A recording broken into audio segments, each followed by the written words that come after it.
Hi, this is Dr. Mohammed Imran with SpringCure, and today I want to share with you some of the important information that we all need to know in order to be able to manage our weight and be healthy.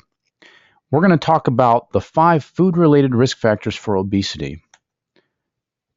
When we're talking about losing weight or being healthy, we have a lot of different information coming in at us. People talk about low-fat diets, organic diets, low-carb, Paleolithic, low-calorie, low glycemic, high thermogenic. There's tons of different pieces of information out there. But what does the science really say? Well, the science is pretty specific, and it only says that there's 5 risk factors related to the types of food we eat that put us at risk for gaining weight. The first of these is how many calories we get through liquid calories. And these are really empty liquid calories. So before anybody gets upset, we're talking about things like soda and juice, where there's a lot of sugars and there's not really a lot of nutrition.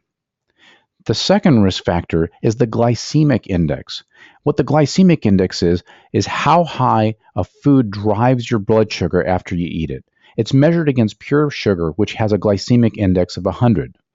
So some foods have lower glycemic index, meaning they don't drive your blood sugar as high, and others have really high glycemic indexes.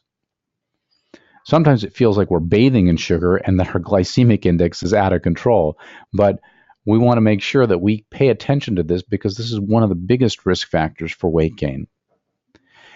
The next part is calorie density. How many calories per weight of food? So things like oil and butter are very calorie dense. Foods that contain a lot of these refined fats will give us a lot more calories per unit of volume. Other foods, things like vegetables and fruits, don't have as many calories per unit volume. Food variety. Now, while I always recommend a varied diet, it's not how much variety you have overall, but how much variety available at each meal. So when you go to a buffet or you go to the Thanksgiving table, that's why people tend to overeat, because that extra variety tends to make us eat more. And the last of these is how much protein is included in our diet.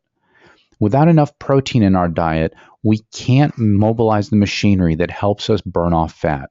Without that protein, we can't build muscle. So getting enough protein in the diet is absolutely crucial when we're trying to watch our weight.